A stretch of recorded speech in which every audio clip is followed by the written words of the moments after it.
നമസ്കാരം. ഭാരത് ലൈവിലേക്ക് സ്വാഗതം. നമസ്കാരം. നിയമസഭയിൽ നമ്മുടെ ധനകാര്യമന്ത്രി കൂടിയായ മുഖ്യമന്ത്രി വി ഡി സതീശൻ പറഞ്ഞതുപോലെ ധവളപത്രം, സംസ്ഥാനത്തിന്റെ വൈറ്റ് പേപ്പർ, അതായത് ധവളമാണ്, ധവളപത്രം എന്നൊക്കെ പേരെങ്കിലും അത്ര ധവളമല്ല കാര്യങ്ങൾ. സംസ്ഥാനത്തിന്റെ വലിയ വൻ കടക്കണിയിലേക്കാണ്. വെളുത്തതല്ല, അതെ, പോകുന്നത് വെളുത്തതല്ല, വളരെയധികം കറുത്തതാണെന്ന് പറയേണ്ടിയിരിക്കുന്നു. കരിമേഘത്തിന്റെ കറുപ്പ്.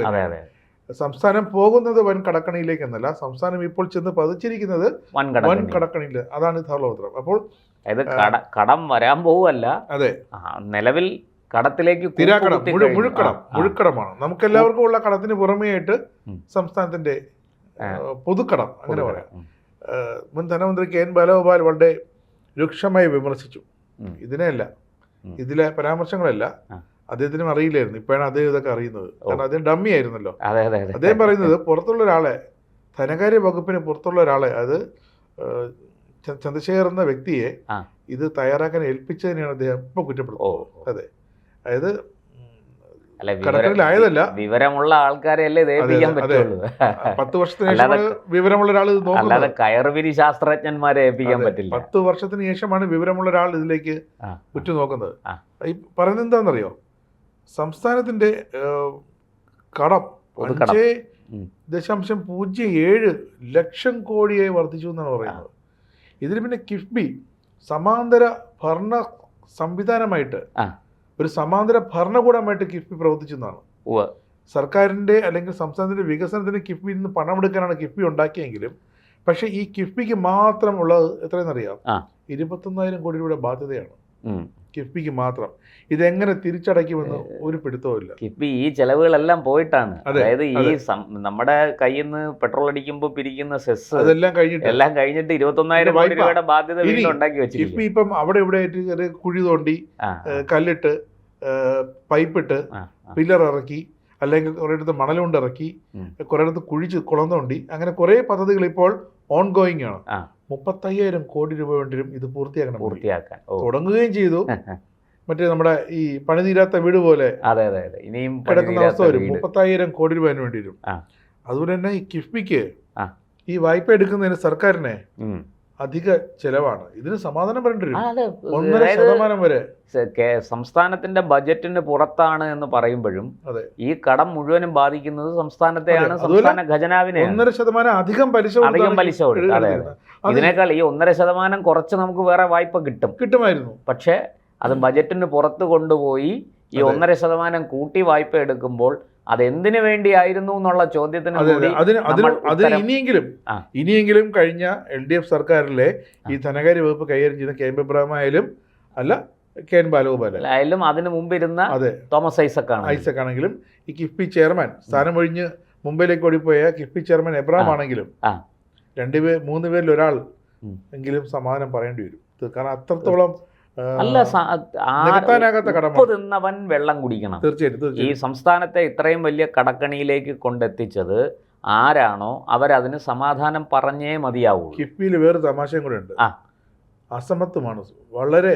അതായത് ഈ ജില്ലകളിലെ അസമത്വമാണ്. അതായത് 20% പോയത് എവിടേക്കെന്നറിയാം? കണ്ണൂർ ജില്ലയിലേക്കാണ് വ്യക്തമായിട്ട് പറയുന്നത്. പിന്നെ തിരുവനന്തപുരത്തേക്ക് ഒരു 17% പോയി. തലസ്ഥാനമാണല്ലോ എറണാകുളത്തേക്ക്. കാരണം ഇവിടെ ഇരുന്നാണല്ലോ കാണിച്ചു കൊടുക്കേണ്ടത്. കിഫ്ബി, ഇത് കിഫ്ബി, ആ സ്കൂൾ കിഫ്ബി, ഈ ആശുപത്രി കെട്ടിടം കിഫ്ബി, ഈ പാലം കിഫ്ബി, മറ്റൊക്കെ റിമോട്ട് ഏരിയ ആണല്ലോ. എറണാകുളം ഒട്ടുമിക്ക മാധ്യമങ്ങളും പ്രവർത്തിക്കുന്ന തിരുവനന്തപുരത്താണ്. അപ്പൊ തിരുവനന്തപുരത്ത് ഇതെല്ലാം ചെയ്ത് എന്തെങ്കിലുമൊക്കെ ഈ ഇരുട്ടുകൊണ്ട് ഓട്ടയടയ്ക്കുന്ന പോലെ കുറെ കാര്യങ്ങൾ ചെയ്ത് കൂട്ടിയില്ലെങ്കിൽ അത് ജനം കാണില്ലല്ലോ, മാധ്യമ ശ്രദ്ധ കിട്ടില്ലല്ലോ. എറണാകുളത്തിന് 15%. അതായത് ആകെ കിഫ്ബി പദ്ധതിയുടെ പദ്ധതിയോളം ഈ 3 ജില്ലകളിൽ, കണ്ണൂർ, തിരുവനന്തപുരം, എറണാകുളം. അപ്പൊ ഈ 3 ഇങ്ങനെ, അതും മാനദണ്ഡങ്ങൾ പാലിക്കാതെ നടന്ന പല പ്രൊജക്റ്റുകളും ധവളപത്രത്തിൽ വ്യക്തമായിട്ട് എടുത്തു കാണിച്ചിട്ടുണ്ട്. അതിന് ട്രഷറി 262 ദിവസം അടച്ചിടുക എന്നൊക്കെ പറഞ്ഞാൽ അത് അതിൻ്റെ ഒരു ട്രഷറി 262 ദിവസം അടച്ചിട്ടു എന്നുള്ളതല്ല, അതിനേക്കാളും ഗുരുതരമായ സംഭവങ്ങളുണ്ട്. അതായത് ഖജനാവ് 84 ദിവസം ഓവർ ഡ്രാഫ്റ്റ് ആയിട്ട് ഓടി. ഈ 262 ദിവസം വെയ്സ് ആൻഡ് മീൻസ് അഡ്വാൻസ് ആയിട്ടാണ് കാര്യങ്ങൾ പോയത്. മറ്റു മാർഗങ്ങളാണ്. മാത്രമല്ല നമ്മളിപ്പോൾ ഈ ധവളപത്രത്തിൽ പറയുന്ന ഒരു പ്രധാനപ്പെട്ട കാര്യം, വരുമാനത്തിൻ്റെ 77% നമുക്ക് പിന്നെ ഈ പറഞ്ഞതുപോലെ ശമ്പളം കൊടുക്കാൻ, അതുപോലെ പെൻഷൻ കൊടുക്കാൻ, അതുപോലെ പലിശ അടയ്ക്കാൻ, ഇങ്ങനെ നിർബന്ധിത ചെലവുകളുണ്ട്. എന്ന് വെച്ചാൽ അതിൽ നിന്ന് ഒളിച്ചോടാൻ പറ്റില്ല. പക്ഷേ ഒരു കാര്യം നമ്മൾ മനസ്സിലാക്കണം, അങ്ങനെ നമ്മൾ അപ്പോൾ ഈ വരുമാനം എവിടെ നിന്നെന്നുള്ളത് നിൽക്കട്ടെ, ഞാൻ ചിലവുകളെ കുറിച്ചാണ് പറഞ്ഞത്. അപ്പോൾ ഈ 77% നമ്മളിങ്ങനെ ചെലവഴിക്കുമ്പോൾ നമ്മൾ മനസ്സിലാക്കേണ്ട ഒരു കാര്യം, ഈ ജീവനക്കാരുടെ DA കുടിശ്ശിക അടക്കമുള്ളതെല്ലാം കൂടെ 48,775 കോടി രൂപ വരുമെന്നാണ് ധവളപത്രം പറയുന്നത്. ഇത് ഈ സർക്കാരിൻ്റെ തലയ്ക്ക് വെച്ച് കൊടുത്തിരിക്കുകയാണ് പിണറായി സർക്കാർ. പിണറായി സർക്കാർ ഇവിടെ എന്തോ തേനും പാലും ഒഴുക്കി എന്നൊക്കെയാണ് പറയുന്നത്. പക്ഷെ ആ തേനും, എനിക്ക് തോന്നുന്നു ഉമ്മൻചാണ്ടി സർക്കാർ 2016 പോകുമ്പോൾ ഇത്രയും വലിയ ബാധ്യതയല്ല ഇവരുടെ തലയ്ക്ക് വെച്ച് കൊടുത്തത്. പക്ഷേ ഈ 10 വർഷം കൊണ്ട് പിണറായി സർക്കാർ ഈ പറയുന്ന ഏതാണ്ട് 50,000 കോടിക്ക് അടുത്ത സർക്കാരിൻ്റെ തലയ്ക്ക് വെച്ച് കൊടുത്തിട്ട് കൈയും പൊടിയും തട്ടി ഇറങ്ങി പോയിരിക്കുകയാണ്. അതും ഈ ധവളപത്രത്തിൽ ചൂണ്ടിക്കാണിക്കുന്നു. ഈ കഴിഞ്ഞ ധനകാര്യ കമ്മീഷൻ 15-ാം കമ്മീഷൻ ഒരു കാര്യം കൂടി പറഞ്ഞോട്ടെ. താങ്കൾ വരുമാനത്തിൻ്റെ കാര്യം പറഞ്ഞപ്പോൾ അതിലേക്ക് വരുന്നതിന് മുമ്പ് ചില കാര്യങ്ങൾ പറയണം. 2024-25 വർഷത്തിൽ 12 മാസത്തിൽ 10 മാസവും ഖജനാവ് നെഗറ്റീവായിരുന്നു. അങ്ങനെ ഒരു സാധനം ഉണ്ട്. ഈ മാസം അവസാനം അല്ലെങ്കിൽ മാസം ആദ്യം പണം എടുത്ത് മറിച്ച് ശമ്പളം കൊടുക്കുന്ന. അതെ, മറിപ്പാണ് നടന്നത്. മറിപ്പും തിരിപ്പുമാണ് നടന്നിരിക്കുന്നത്. നമ്മൾ പച്ച മലയാളത്തിൽ പറഞ്ഞ മറിപ്പും തിരിപ്പും. ഇനി 15-ാം ധനകാര്യ കമ്മീഷന്റെ കാലയളവിൽ ലഭിച്ചിരുന്ന റവന്യൂ ഡെഫിസിറ്റ് ഗ്രാന്റ് ഇല്ല, അതിനില്ല. അത് തന്നെ വരുമാനത്തിൽ 20,000 കോടി രൂപയുടെ കുറവ് വരികയാണ്. അതിന് കിട്ടില്ല. അപ്പോൾ ഇതിനൊക്കെ പകരം കണ്ടുപിടിക്കണ്ടേ? ഈ പറഞ്ഞ നമ്മളെ സംസ്ഥാനത്തിൻ്റെ വരുമാനത്തിൽ, ഇനി വരുമാനത്തിലേക്ക് വരാം.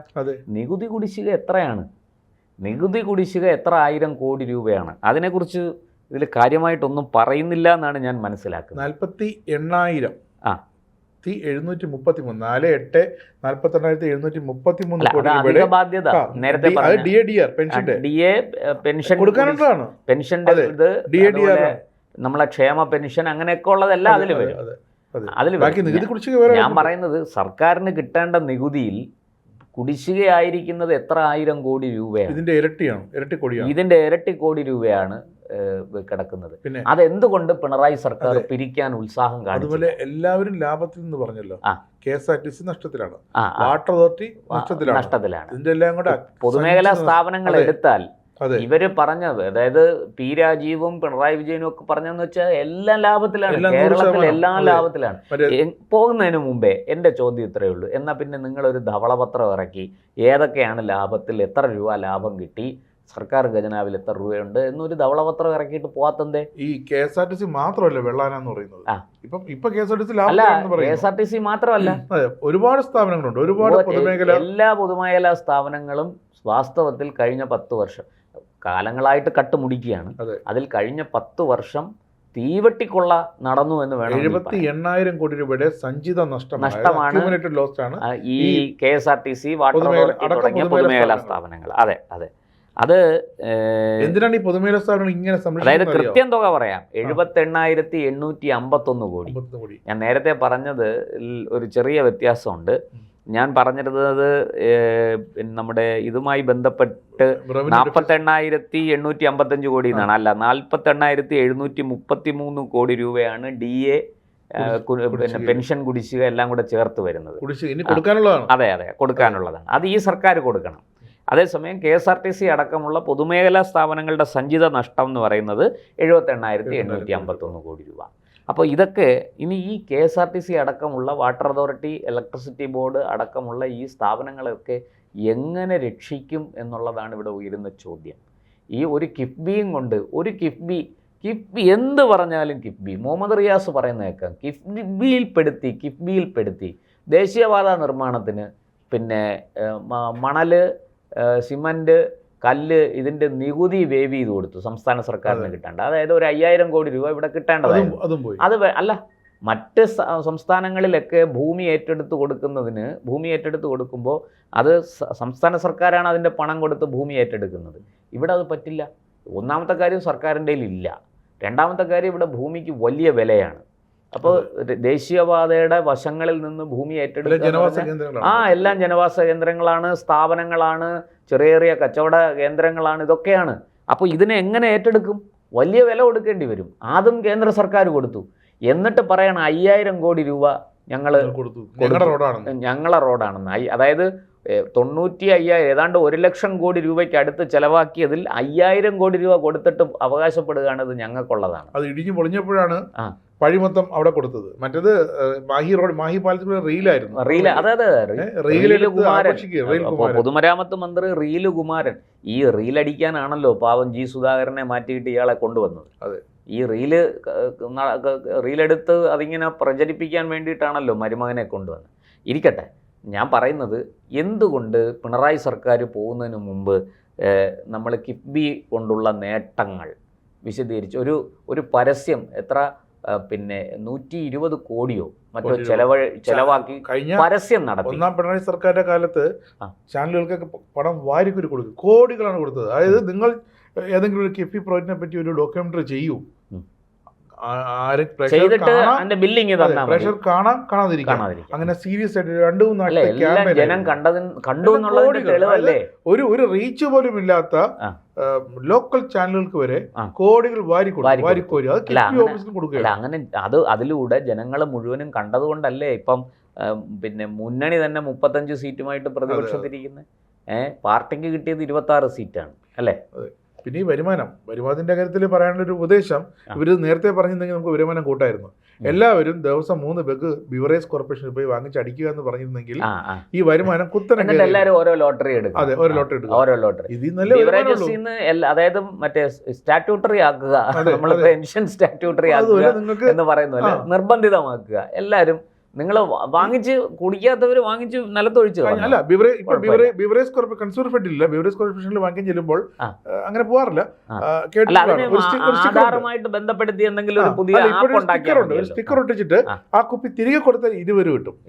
അപ്പൊ ഇതേ സ്റ്റിക്കറുള്ള ബാർകോഡുള്ള കുപ്പി തിരികെ ഇതുപോലെ ഈ ഓരോ സംവിധാനം കൊണ്ട് കാണിച്ചു കൊടുത്താൽ ഞാൻ ബിവറേജിൽ നിന്നും വാങ്ങിച്ചിട്ടുണ്ട്, അപ്പൊ തന്നെ നമുക്ക് നികുതി ഇളവ് എല്ലാം കിട്ടണം. ആ ഒരു സംവിധാനം ശരിക്കും പറഞ്ഞാൽ ഇനിയിപ്പോ അങ്ങനെയൊക്കെയാണ് വരുമാനം കൂട്ടാനുള്ള ഉള്ളൂ.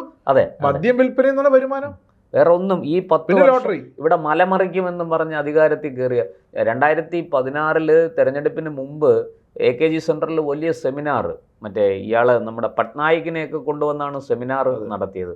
അയ്യോ, അന്ന് തോമസ് ഐസക് പറഞ്ഞു കേട്ട് കഴിഞ്ഞാൽ കേരളം 5 വർഷം കൊണ്ട് അങ്ങ് സുന്ദര സുരഭില സ്വർഗമായി തീരും എന്നാണ് പറഞ്ഞത്. പാല് തിളക്കി മറിക്കുമെന്നാണ് പറഞ്ഞത്. പാല് തിളച്ച് മറിയുന്നു, പക്ഷെ അത് ഈ ആട്ടിയ മാവ് പുളിച്ചു തെറി. അതെ അതെ അതെ, അതുപോലെ ആകെ പുളിച്ചു നാറി ഖജനാവ് എന്താ പറയുക, പൂച്ച പറ്റി കിടക്കണം എന്ന് പറഞ്ഞാൽ പോലും പോലെ. പൂച്ചയ്ക്ക് ആഹാരം വേണ്ടേ? പൂച്ചയ്ക്ക് ആഹാരം സതീശൻ പറഞ്ഞ പൂച്ച അവിടെ ഇല്ല. പൂച്ചയ്ക്ക് വല്ലതും തൊട്ട് നക്കാനെങ്കിലും വല്ലതും വേണ്ടേ? അതുപോലും ഇല്ല. അങ്ങനത്തെ ഒരു അവസ്ഥയിൽ കേരളത്തെ കൊണ്ടെത്തിച്ചത് പിണറായി സർക്കാർ. അതിന് ഇടതുപക്ഷം CPIM അതിന് സമാധാനം പറഞ്ഞേ പറ്റുള്ളൂ. കാരണം ധനകാര്യ വകുപ്പ് കൈകാര്യം ചെയ്യുന്നത് CPIM ആണ്, ഘടകകക്ഷികൾ ആരും അല്ല. ഇപ്പൊ ഇരിക്കുന്നത് സതീശന്റെ കയ്യിലാണ്.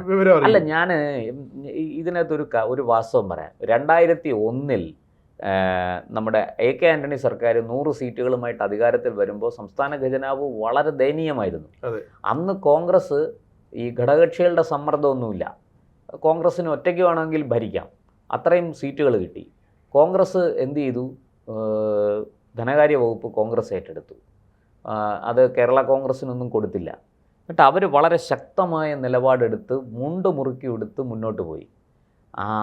അതിൻ്റെ ഗുണമുണ്ടായി. ഖജനാവ് ശോഷിച്ച് ശുഷ്കമായി കിടന്ന ഖജനാവിൽ ഈ ഇലയും തളിരും ഒക്കെ വന്നു തുടങ്ങി. അത് കഴിഞ്ഞ് 2006 VS അച്യുതാനന്ദൻ സർക്കാർ വന്നല്ലോ. ഈ നമ്മുടെ ഉമ്മൻചാണ്ടി സർക്കാരിനെ കുറിച്ച് ഒരുപാട് ആക്ഷേപങ്ങളുണ്ടായിരുന്നു. AK ആന്റണിക്ക് പിന്നാലെ ഉമ്മൻചാണ്ടി വന്നു. അതായത് ഉമ്മൻചാണ്ടി അഴിമതി, പിന്നെ സ്വജനപക്ഷപാതം, പോലീസിൻ്റെ ലോക്കപ്പ് മർദ്ദനം, ഒരു ഉരുട്ടിക്കൊലയൊക്കെ ഉണ്ടായി. അതിനൊക്കെ എതിരെ വലിയ ഇതടന്നു. ഭൂമി കയ്യേറ്റം, പിന്നെ പെൺവാണിഭം പോലും ചർച്ചയായി. പക്ഷേ സംസ്ഥാന ഖജനാവ് ശുഷ്കമാണ്, സംസ്ഥാന ഖജനാവിൽ ഒരു ചുക്കുമില്ല എന്ന് പറഞ്ഞ് ആരും ഇവിടെ സമരം ചെയ്തില്ല. അന്ന് VS ആയിരുന്നല്ലോ പ്രതിപക്ഷ നേതാവ്. അത് കഴിഞ്ഞ് VS സർക്കാർ വന്നു. അന്ന് ഈ തോമസ് ഐസക് തന്നെയാണ് ധനമന്ത്രിയായത്. 2011 തോമസ് ഐസക്ക് പോകുമ്പോഴും ഖജനാവ് ശുഷ്കമല്ല. അല്ല, കാരണം ഉമ്മൻചാണ്ടി AK ആൻ്റണിയുടെയും ഉമ്മൻചാണ്ടിയുടെയും സർക്കാരുകൾ എങ്ങനെയാണോ മുണ്ടുമുറുക്കി ഉടുത്ത് ചെലവ് ചുരുക്കിയത് അതുപോലെ ഇവരും ഒരുപാട് കാര്യങ്ങൾ ചെയ്തു. അങ്ങനെ സത്യത്തിൽ 2011 നാമമാത്രമായ ഭൂരിപക്ഷത്തിൽ വന്ന ഉമ്മൻചാണ്ടി സർക്കാരാണ് പെട്ടുപോയത്. കാരണം KM മാണി നിർബന്ധം പിടിച്ചു, ധനകാര്യ വകുപ്പ് എനിക്ക് വേണം, ഇല്ലേ ഞാൻ അപ്പുറത്ത് പോകും, അവരെനിക്ക് ധനകാര്യ വകുപ്പ് തരും. ഈ ഒരു പ്രതിസന്ധിയിലാണ് സത്യത്തിൽ പെട്ടുപോയത്. കാരണം ധനകാര്യ വകുപ്പ് അവസാനമൊക്കെ ആയപ്പം KM മാണിക്ക് വേണ്ട വിധത്തിൽ അത് കൈകാര്യം ചെയ്യാൻ പറ്റില്ല. നമ്മൾ കണ്ടതാണ് എന്തൊക്കെയാണ് പ്രശ്നം എന്നുള്ളത്. നിയമസഭയിലെ അടി വരെ നമ്മൾ കണ്ടതാണ്. ശിവൻകുട്ടിയൊക്കെ ഡെസ്കിൻ്റെ പുറത്തൂടെ നടന്നതും അവിടെ കമ്പ്യൂട്ടർ തല്ലി തകർത്തതും സ്പീക്കറുടെ ചെയർ എടുത്ത് ദൂരെ എറിഞ്ഞതും ഒക്കെ നമ്മൾ കണ്ടതാണ്. EP ജയരാജനും ശിവൻകുട്ടിയും ഒക്കെ കൂടെ ചേർന്ന്. അങ്ങനെ 2016 അങ്ങനെ ഒരു സാഹചര്യത്തിലാണ് ഈ പിണറായി സർക്കാർ അധികാരത്തിൽ വന്നത്. ജനം വലിയ പ്രതീക്ഷയോടെയാണ് ഇരുന്നത്. കിഫ്ബി എന്നൊക്കെ കേട്ടപ്പം മസാല ബോട്ടായിരുന്നു.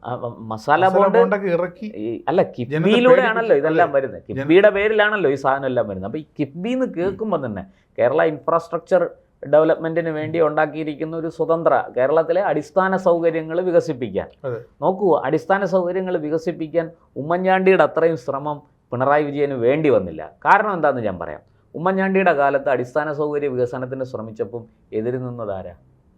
സമരം ചെയ്തതാരാ? ഗെയിൽ പൈപ്പ് ലൈനിന്, ദേശീയപാത വികസനത്തിന്, വിഴിഞ്ഞം തുറമുഖത്തിന്, ഒക്കെ മെട്രോ റെയിലിന് ഒക്കെ എതിരെ സമരം ചെയ്തത് ഇടതുപക്ഷമാണ്. പിണറായി വിജയന്റെ നേതൃത്വത്തിലാണ്. ഉമ്മൻചാണ്ടി സർക്കാരാണ്.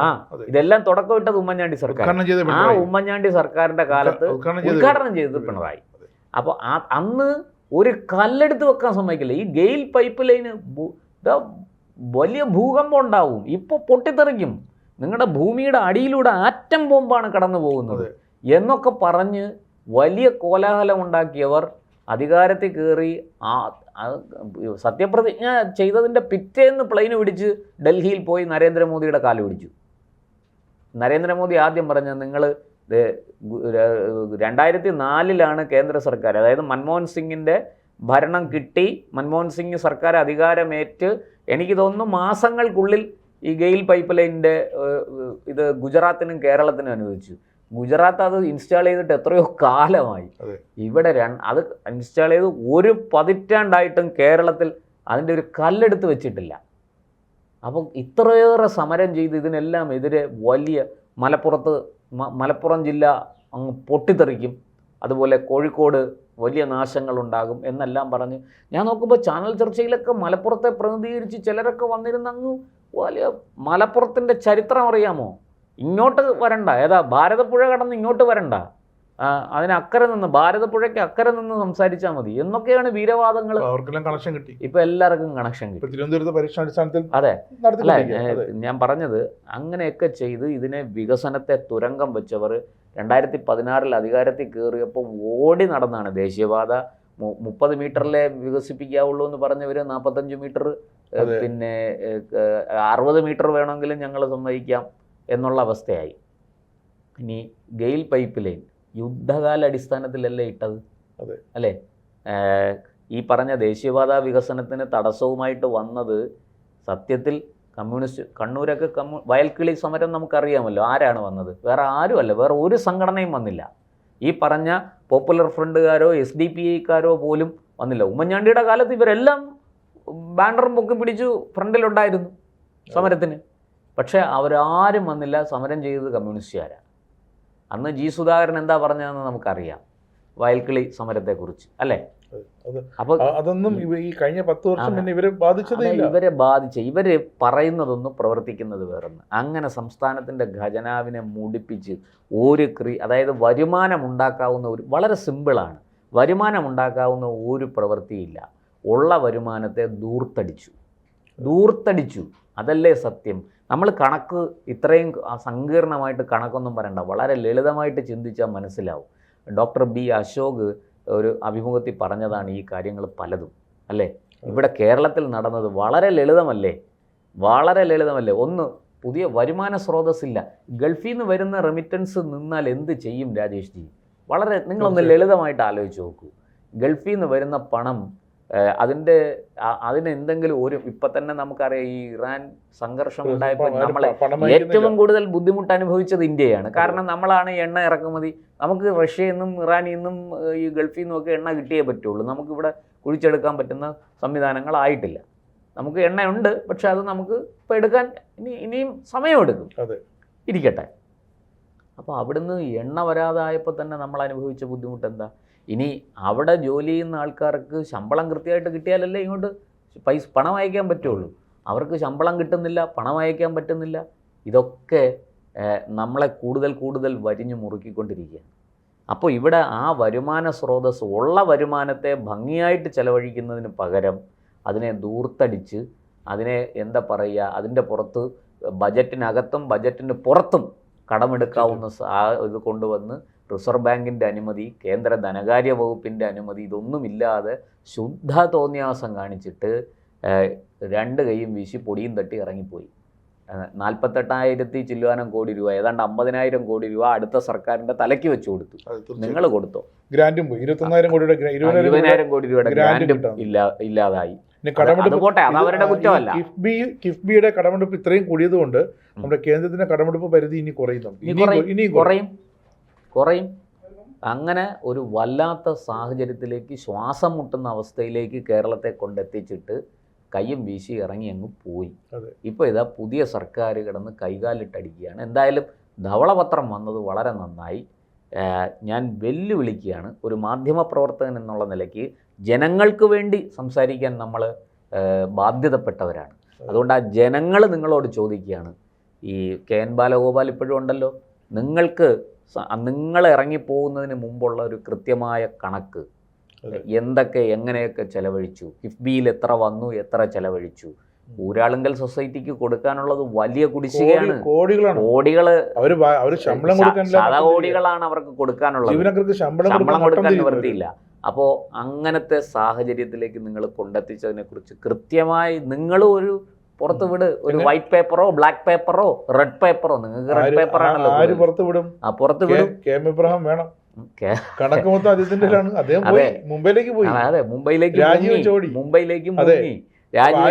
കണക്കപ്പിള്ള പോയി. അപ്പൊ അങ്ങനെ ഒരു റെഡ് പേപ്പറോ വൈറ്റ് പേപ്പറോ നിങ്ങൾക്ക് ഇഷ്ടമുള്ള പേപ്പർ ഇറക്കും. കണക്ക് വേണം. അത് പറഞ്ഞു KM എബ്രഹാം വേണം. കണക്കപ്പിള്ള പോയി.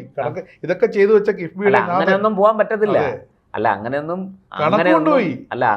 ഒളിച്ചോടാൻ പറ്റത്തില്ല രാജേഷ് ജി. അന്വേഷണം വരും ഇതിലൊക്കെ. ഞാൻ പറയുന്നത്, VD സതീശൻ സർക്കാരിന് ചുണയുണ്ടെങ്കിൽ, VD സതീശൻ എന്ന മുഖ്യമന്ത്രിക്ക് തൻ്റെ ഇടമുണ്ടെങ്കിൽ ഈ കിഫ്ബിയെക്കുറിച്ച് ഒരു സമഗ്രമായ അന്വേഷണം നടത്തണം. അതെ. ഈ കിഫ്ബിയിൽ വരുമാനം വന്നത് എങ്ങനെയെന്ന് നമുക്കറിയാം. സെസ് വെച്ചിട്ടാണ് വരുമാനം വന്നത്. ഇതെങ്ങനെ ചെലവഴിച്ചു, ഇതിൽ നിന്ന് ആരൊക്കെ അഴിമതി നടത്തിയിട്ടുണ്ടോ, എങ്കിൽ ആരൊക്കെയാണ് അഴിമതി നടത്തിയത്, മാനദണ്ഡം എന്തായിരുന്നു, പണം ചെലവഴിക്കുന്നതിന്, പദ്ധതികൾക്ക് പണം ചെലവഴിക്കുന്നതിൻ്റെ മാനദണ്ഡം എന്തായിരുന്നു, സമഗ്രമായിട്ട് നമ്മൾ അങ്ങോട്ട് കണ്ടീഷനൊന്നും വെക്കുന്നില്ല, സമഗ്രമായിട്ട് അന്വേഷിക്കണം. പൊതുജനത്തിന് അത് അറിയാൻ താല്പര്യമുണ്ട്. നിങ്ങൾ ബജറ്റിന് പുറത്തു പോയി ഉണ്ടാക്കിയ കടമാണ്. തീർച്ചയായിട്ടും ആ കടത്തിൻ്റെ ഉത്തരവാദിത്വം നിങ്ങളുടെ പാർട്ടിയല്ല വഹിക്കുന്നത്.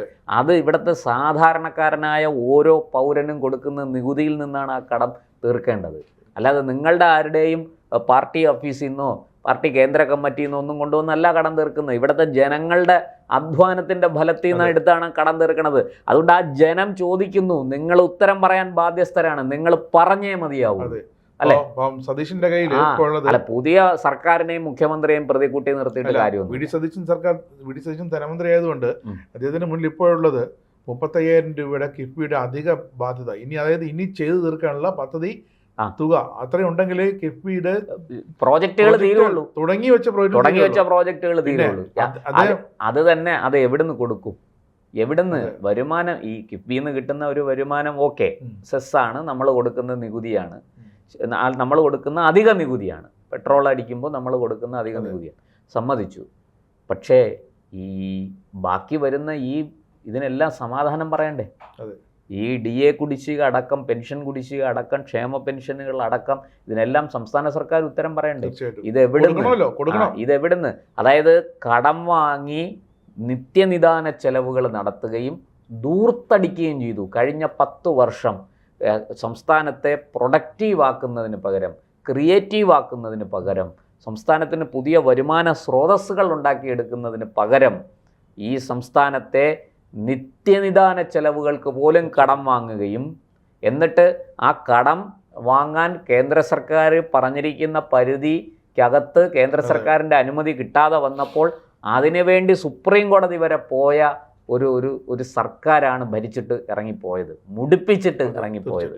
കേന്ദ്ര സർക്കാരിനെതിരെ സുപ്രീം കോടതിയിൽ പോവുകയും ഡൽഹിയിൽ സമരമിരിക്കുകയും ചെയ്ത ഒരു കൂട്ടരാണ്. എന്തിനാണ്? കടം വാങ്ങിക്കാൻ അനുമതി നൽകണം, കടം വാങ്ങാൻ. ഇവിടെ ഒരു പുതിയ പ്രോജക്റ്റ് വന്ന് എന്തെങ്കിലും ഒരു പുതിയ കാര്യം, വരുമാനം ഉണ്ടാകുന്ന ഒരു ഫാക്ടറിയോ എന്തെങ്കിലും ഒരു പുതിയ സംരംഭം വന്നു, ആ സംരംഭത്തിന് കേന്ദ്രം അനുമതി നൽകുന്നില്ല, നമുക്ക് സമരം ചെയ്യാം, കോടതിയിൽ പോവാം, കേട്ടാൽ ഒരു അന്തസ്സുണ്ട്. കടം വാങ്ങാൻ അനുമതി നൽകുന്നില്ല എന്നും പറഞ്ഞ് സുപ്രീം കോടതിയിൽ പോയ വാസ്തവത്തിൽ അതെ, അതും അവസാനം കോടതി തള്ളി. നാണം കെട്ട, നിങ്ങൾക്ക് അല്പമെങ്കിലും അഭിമാനമുണ്ടെങ്കിൽ, നാണമുണ്ടെങ്കിൽ തലയിൽ മുണ്ടിട്ട് നടക്കണം. അതാണ് ചെയ്യേണ്ടത്, മുഖം പുറത്ത് കാണിക്കരുത്. കിട്ടിയ വിവരങ്ങൾ വെച്ചിട്ട് പ്രതിപക്ഷ നേതാവായിരുന്നപ്പോൾ വി ഡി സതീശൻ പറഞ്ഞത് നമ്മുടെ ട്രഷറിയിൽ പൂച്ച പെറ്റി കിടക്കുകയാണെന്ന്. അദ്ദേഹം കിട്ടിയ വിവരം വെച്ചിട്ട് അദ്ദേഹം ധനമന്ത്രിയായപ്പോൾ ആദ്യം ട്രഷറി തുറന്നു നോക്കി. അദ്ദേഹം കണ്ടത് പൂച്ച നക്കിയ മീൻചട്ടിയായിരുന്നു. ഇനി ആ മീൻചട്ടി എടുത്ത് കഴുകി അതിനകത്ത് എന്തെങ്കിലുമൊക്കെ ചെയ്തില്ലെങ്കിൽ എന്ത് ചെയ്യാനാണ്? മീൻ കറി വെക്കണമെങ്കിൽ മീന് വേണം. അതെ, അതിനുള്ള വളരെ ദയനീയം, അതിനുള്ള ഒരു മീനെങ്കിലും, മീൻ ലഭിക്കാനുള്ളൊരു മാർഗമെങ്കിലും ഉണ്ടായി വരട്ടെ, അങ്ങനെ നമുക്ക് പറയാൻ കഴിയും. തീർച്ചയായിട്ടും.